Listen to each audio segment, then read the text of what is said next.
राग दरबारी दूसरा भाग। थाना शिवपालगंज में एक आदमी ने हाथ जोड़कर दारोगाजी से कहा, आजकल होते होते कई महीने बीत गए। अब हुजूर हमारा चालान करने में देर न करें। मध्यकाल का कोई सिंहासन रहा होगा जो अब घिसकर आराम कुर्सी बन गया था। दारोगाजी उस पर बैठे भी थे, लेटे भी थे। यह निवेदन सुना तो सिर उठाकर बोले, चालान भी हो जाएगा। जल्दी क्या है, कौन सी आफत आ रही है? वह आदमी आराम कुर्सी के पास पड़े हुए एक प्रागैतिहासिक मोड़े पर बैठ गया और कहने लगा, मेरे लिए तो आफत ही है। आप चालान कर दें तो झंझट मिटे। दारोगाजी भुनभुनाते हुए किसी को गाली देने लगे। थोड़ी देर में उसका यह मतलब निकला कि काम के मारे नाक में दम है। इतना काम है कि अपराधों की जांच नहीं हो पाती, मुकदमों का चालान नहीं हो पाता, अदालतों में गवाही नहीं हो पाती। इतना काम है कि सारा काम ठप पड़ा है। मोड़ा आराम कुर्सी के पास खिसक आया। उसने कहा, हुजूर, दुश्मनों ने कहना शुरू कर दिया है कि शिवपालगंज में दिन दहाड़े जुआ होता है। कप्तान के पास एक गुमनाम शिकायत गई है। वैसे भी समझौता साल में एक बार चालान करने का है। इस साल का चालान होने में देर हो रही है। इसी वक्त हो जाए तो लोगों की शिकायत भी खत्म हो जाएगी। आराम कुर्सी ही नहीं, सभी कुछ मध्यकालीन था।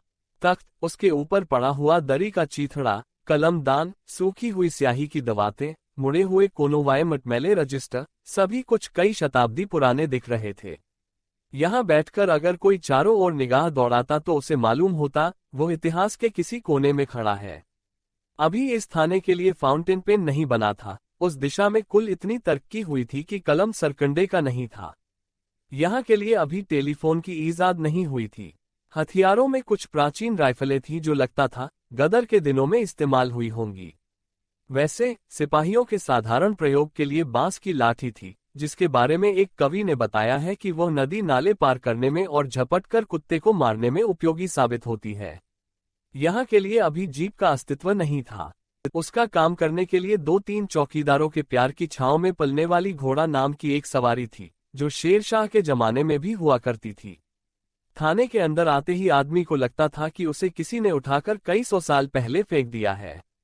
अगर उसने अमरीकी जासूसी उपन्यास पढ़े हो तो वह बिलबिलाकर देखना चाहता कि उंगलियों का निशान देखने वाले शीशे, कैमरे, वायरलेस लगी हुई गाड़ियां, ये सब कहाँ हैं? बदले में उसे सिर्फ वो दिखता जिसका जिक्र ऊपर किया जा चुका है। साथ ही एक नंग धड़ंग लंगोटबंद आदमी दिखता जो सामने इमली के पेड़ के नीचे भंग घोट रहा होता। बाद में पता चलता कि वह अकेला आदमी 20 गांवों की सुरक्षा के लिए तैनात है और जिस हालत में जहां है वहां से उसी हालत में वह 20 गांवों में अपराध रोक सकता है। अपराध हो गया हो तो उसका पता लगा सकता है और अपराध न हुआ हो तो उसे करा सकता है। कैमरा, शीशा, कुत्ते, वायरलेस उसके लिए वर्जित है। इस तरह थाने का वातावरण बड़ा ही रमणीक और बीते दिनों के गौरव के अनुकूल था। जिन रोमांटिक कवियों को बीते दिनों की याद सताती है, उन्हें कुछ दिन रोके रखने के लिए ये थाना आदर्श स्थान था। जनता को दारोगाजी और थाने के 10-12 सिपाहियों से बड़ी बड़ी आशाएं थीं। 250-300 गांवों के उस थाने में अगर 8 मील दूर किसी गांव में नकब लगे तो विश्वास किया जाता था कि इनमें से कोई न कोई उसे देख जरूर लेगा। 12 मील की दूरी पर अगर रात के वक्त डाका पड़े तो इनसे उम्मीद थी कि ये वहां डाकुओं से पहले ही पहुंच जाएंगे। इसी विश्वास पर किसी भी गांव में इक्का दुक्का बंदूकों को छोड़कर हथियार नहीं दिए गए थे। हथियार देने से डर था कि गांव में रहने वाले असभ्य और बर्बर आदमी बंदूकों का इस्तेमाल सीख जाएंगे, जिससे वे एक दूसरे की हत्या करने लगेंगे, खून की नदियां बहने लगेंगी। जहां तक डाकुओं से उनकी सुरक्षा का सवाल था, वह दारोगाजी और उनके 10-12 आदमियों की जादूगरी पर छोड़ दिया गया था।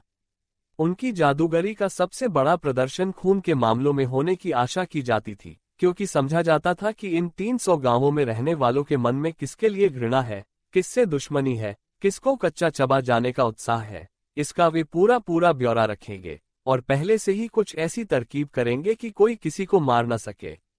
और अगर कोई किसी को मार दे तो वे हवा की तरह मौके पर जाकर मारने वाले को पकड़ लेंगे, मरे हुए को कब्जे में कर लेंगे, उसके खून से तर मिट्टी को हांडी में भर लेंगे और उसके मरने का दृश्य देखने वालों को दिव्य दृष्टि देंगे, ताकि वे किसी भी अदालत में जो कुछ हुआ है उसका महाभारत के संजय की तरह आंखों देखा हाल बता सकें। संक्षेप में, दारोगाजी और उनके सिपाहियों को वहां पर मनुष्य नहीं बल्कि अलादीन के चिराग से निकलने वाला दैत्य समझकर रखा गया था। उन्हें इस तरह रखकर 1947 में अंग्रेज अपने देश चले गए थे और उसके बाद ही धीरे धीरे लोगों पर यह राज खुलने लगा था कि ये लोग दैत्य नहीं हैं, बल्कि मनुष्य हैं, और ऐसे मनुष्य हैं जो खुद दैत्य निकालने की उम्मीद में दिन रात अपना अपना चिराग घिसते रहते हैं। शिवपालगंज के जुआरी संघ के मैनेजिंग डायरेक्टर के चले जाने पर दारोगाजी ने एक बार सिर उठाकर चारों ओर देखा। सब तरफ अमन था। इमली के पेड़ के नीचे भंग घोटने वाला लंगोटबंद सिपाही अब नजदीक रखे हुए एक शिवलिंग पर भंग चढ़ा रहा था। घोड़े के पुट्ठों पर एक चौकीदार खरहरा कर रहा था। हवालात में बैठा हुआ एक डकैत जोर जोर से हनुमान चालीसा पढ़ रहा था। बाहर फाटक पर ड्यूटी देने वाला सिपाही निश्चय ही रात को मुस्तैदी से जागने के लिए एक खंभे के सहारे टिककर सो रहा था। दारोगाजी ने ऊँघने के लिए पलक बंद करना चाहा, पर तभी उनको रूपपन बाबू आते हुए दिखाई पड़े। वे भुनभुनाए कि पलक मारने की फुर्सत नहीं है। रूपपन बाबू के आते ही वे कुर्सी से खड़े हो गए और विनम्रता सप्ताह बहुत पहले बीत जाने के बावजूद उन्होंने विनम्रता के साथ हाथ मिलाया। रूपपन बाबू ने बैठते ही कहा, रामाधीन के यहाँ लाल स्याही से लिखी हुई एक चिट्ठी आई है। डाकुओं ने 5,000 रुपया मांगा है। लिखा है अमावस की रात को दक्षिण वाले टीले पर। दारोगाजी मुस्कराकर बोले, ये तो साहब बड़ी ज्यादती है। कहाँ तो पहले के डाकू नदी पहाड़ लांघकर घर पर रुपया लेने आते थे, अब वे चाहते हैं कि कोई उन्हीं के घर जाकर रुपया दे आवे। रूपपन बाबू ने कहा, जी हाँ, वो तो देख रहा हूँ। डकैती न हुई, रिश्वत हो गई। दारोगाजी ने भी उसी लहजे में कहा, रिश्वत, चोरी, डकैती, अब तो सब एक हो गया है, पूरा साम्यवाद है। रूपपन बाबू बोले, पिताजी भी यही कहते हैं। वे क्या कहते हैं? यही कि पूरा साम्यवाद है। दोनों हंसे। रूपपन बाबू ने कहा, नहीं, मैं मजाक नहीं करता। रामाधीन के यहाँ सचमुच ही ऐसी चिट्ठी आई है। पिताजी ने मुझे इसीलिए भेजा है। वे कहते हैं कि रामाधीन हमारा विरोधी है तो क्या हुआ, उसे इस तरह न सताया जाए। बहुत अच्छी बात कहते हैं, जिससे बताइए उससे कह दूं। रूपपन बाबू ने अपनी गड़े में धसी हुई आंखों को सिकोड़कर दारोगाजी की ओर देखा। दारोगाजी ने भी उन्हें घूरकर देखा और मुस्करा दिए।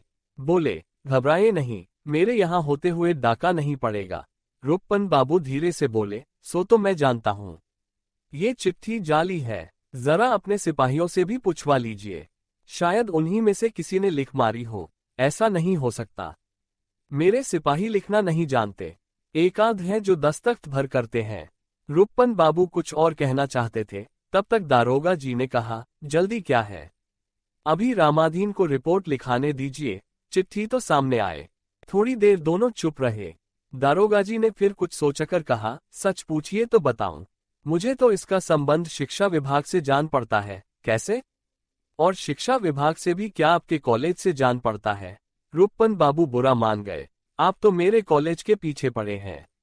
मुझे लगता है कि रामाधीन के घर यह चिट्ठी आपके कॉलेज के किसी लड़के ने भेजी है।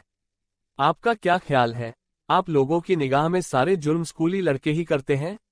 रूपपन बाबू ने फटकारते हुए कहा, अगर आपके सामने कोई आदमी जहर खाकर मर जाए तो आप लोग उसे भी आत्महत्या न मानेंगे। यही कहेंगे कि इसे किसी विद्यार्थी ने जहर दिया है। आप ठीक कहते हैं रूपपन बाबू, जरूरत पड़ेगी तो मैं ऐसा ही कहूंगा। मैं बख्तावर सिंह का चेला हूं। शायद आप यह नहीं जानते, इसके बाद सरकारी नौकरों की बातचीत का वही अकेला मजमून खुल गया कि पहले के सरकारी नौकर कैसे होते थे और आज के कैसे हैं। बख्तावर सिंह की बात छिड़ गई। दारोगा बख्तावर सिंह एक दिन शाम के वक्त अकेले लौट रहे थे। उन्हें झगरू और मंगरू नाम के दो बदमाशों ने बाग में घेर कर पीट दिया। बात फैल गई, इसलिए उन्होंने थाने पर अपने पीटे जाने की रिपोर्ट दर्ज करा दी। दूसरे दिन दोनों बदमाशों ने जाकर उनके पैर पकड़ लिए। कहा, हुजूर माए बाप हैं। गुस्से में औलाद माँ बाप से नालायकी कर बैठे तो माफ किया जाता है। बख्तावर सिंह ने माँ बाप का कर्तव्य पूरा करके उन्हें माफ कर दिया। उन्होंने औलाद का कर्तव्य पूरा करके बख्तावर सिंह के बुढ़ापे के लिए अच्छा खासा इंतजाम कर दिया। बात आए गई हो गई, पर कप्तान ने इस पर एतराज किया कि तुम अपने ही मुकदमे की जांच कामयाबी से नहीं करा सका तो दूसरे को कैसे बचाएगा? अंधेरा था तो क्या हुआ? तुम किसी को पहचान नहीं पाया तो तुमको किसी पर शक करने से कौन रोकने सकता? तब बख्तावर सिंह ने 3 आदमियों पर शक किया। उन तीनों की झगरू और मंगरू से पुश्तैनी दुश्मनी थी। उन पर मुकदमा चला। झगरू और मंगरू ने बख्तावर सिंह की ओर से गवाही दी, क्योंकि मारपीट के वक्त वे दोनों बाग में एक बड़े ही स्वाभाविक कारण से, यानी पाखाने की नीयत से, आ गए थे। तीनों को सजा हुई। झगड़ू मिंगरू के दुश्मनों का ये हाल देखकर इलाके की कई औलादें बख्तावर सिंह के पास आकर रोज प्रार्थना करने लगी कि माए बाप, इस बार हमें भी पीटने का मौका दिया जाए। पर बुढ़ापे का निबाह करने के लिए झगड़ू और मिंगरू काफी थे। उन्होंने औलादें बढ़ाने से इनकार कर दिया। रुप्पन बाबू काफी देर हंसते रहे।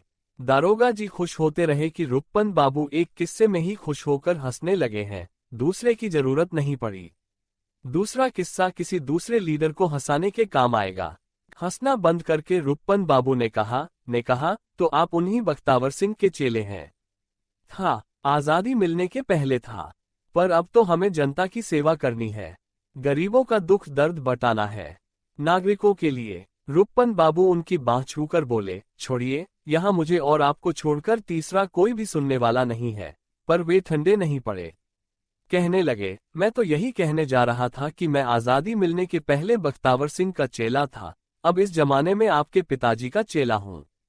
रुप्पन बाबू विनम्रता से बोले, ये तो आपकी कृपा है, वरना मेरे पिताजी किस लायक हैं? वे उठ खड़े हुए। सड़क की ओर देखते हुए उन्होंने कहा, लगता है रामाधीन आ रहा है, मैं जाता हूँ। इस डकैती वाली चिट्ठी को जरा ठीक से देख लीजिएगा। रुप्पन बाबू 18 साल के थे। वे स्थानीय कॉलेज की 10वीं कक्षा में पढ़ते थे। पढ़ने से और खासतौर से 10वीं कक्षा में पढ़ने से उन्हें बहुत प्रेम था, इसलिए वे उसमें पिछले 3 साल से पढ़ रहे थे। रुप्पन बाबू स्थानीय नेता थे। उनका व्यक्तित्व इस आरोप को काट देता था कि इंडिया में नेता होने के लिए पहले धूप में बाल सफेद करने पड़ते हैं। उनके नेता होने का सबसे बड़ा आधार ये था कि वे सबको एक निगाह से देखते थे। थाने में दारोगा और हवालात में बैठा हुआ चोर दोनों उनकी निगाह में एक थे। उसी तरह इम्तिहान में नकल करने वाला विद्यार्थी और कॉलेज के प्रिंसिपल उनकी निगाह में एक थे। वे सबको दयनीय समझते थे, सबका काम करते थे, सबसे काम लेते थे। उनकी इज्जत थी कि पूंजीवाद के प्रतीक दुकानदार उनके हाथ सामान बेचते नहीं, अर्पित करते थे, और शोषण के प्रतीक इक्के वाले उन्हें शहर तक पहुंचाकर किराया नहीं, आशीर्वाद मांगते थे। उनकी नेतागिरी का प्रारंभिक और अंतिम क्षेत्र वहां का कॉलेज था, जहां उनका इशारा पाकर सैकड़ों विद्यार्थी तिल का ताड़ बना सकते थे और जरूरत पड़े तो उस पर चढ़ भी सकते थे। वे दुबले पतले थे, पर लोग उनके मुंह नहीं लगते थे। वे लंबी गर्दन, लंबे हाथ और लंबे पैर वाले आदमी थे। जन नायकों के लिए ऊल जलूल और नए धन की पोशाक अनिवार्य समझकर वे सफेद धोती और रंगीन बुशर्ट पहनते थे और गले में रेशम का रुमाल लपेटते थे। धोती का कोंच उनके कंधे पर पड़ा रहता था। वैसे देखने में उनकी शक्ल एक घबराए हुए मरियल बछड़े की सी थी, पर उनका रोब पिछले पैरों पर खड़े हुए एक हिनहिनाते घोड़े का सा जान पड़ता था। वे पैदाइशी नेता थे क्योंकि उनके बाप भी नेता थे। उनके बाप का नाम वैद्य जी था। शेष अगले भाग में।